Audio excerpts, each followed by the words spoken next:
Breaking news, the Colorado Buffalo have decided to change their name. Colorado Knolls, Seminoles, Knoll Nation, whatever you want to call it. It looks like Coach Prime might have a little bit of vendetta against the Knolls for not ever maybe giving him a look. Staking with Mike Norvell. Travis Hunter was the first domino.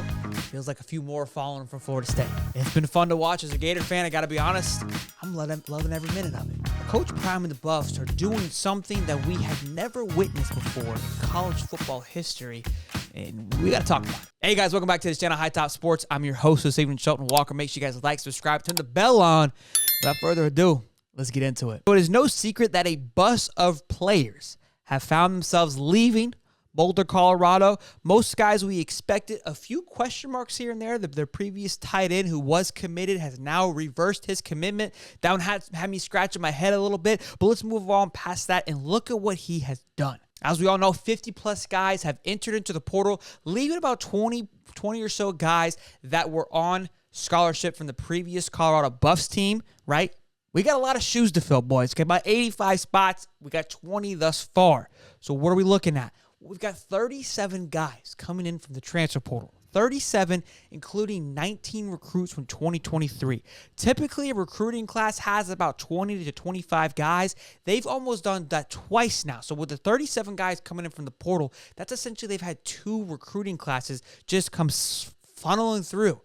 This transition and this flip that Coach Prime is putting into position right now is something that we have never witnessed in college football. Now, the transfer portal has a lot to do with it. This ability, you have not been able to have this type of transformation as quickly as Coach Prime has had before, because typically you have to go through the recruiting process, slowly fish out the old guys and bring in the new guys. But now, with the transfer portal, you can do almost a massive rehaul.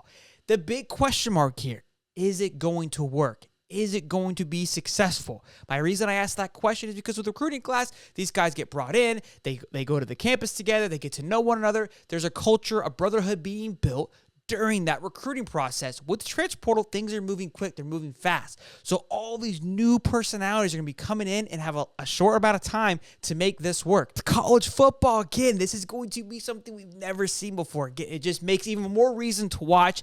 Is Coach Prime going to be able to handle this transition? Is the question mark, hey, can Coach Prime coach? Well, he's putting it all out there on the line, but here's what I love about it, okay? Here's what excites me, because he's taking a chance. He's taking a risk. Typically, a coach would wait a little bit, process the old guys out, process the new guys in, and so that way you kind of keep, a nice medium and you slowly work it in. He said, no bueno, I ain't got time for that. We coming.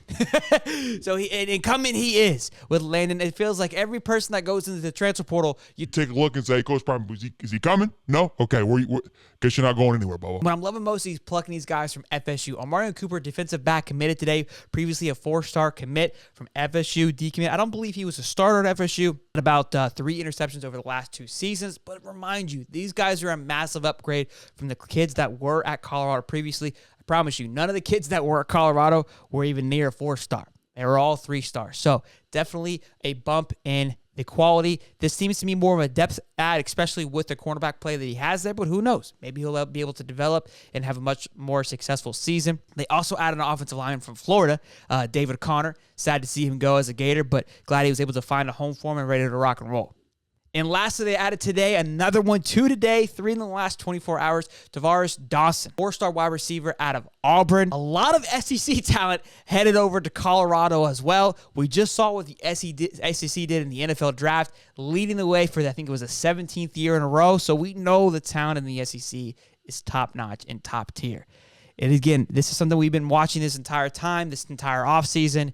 It is just at all with what's happening here. Every time my phone goes off, you don't know what it's going to be, but more than likely, it's going to be another commit to Colorado or possibly somebody else leaving Colorado.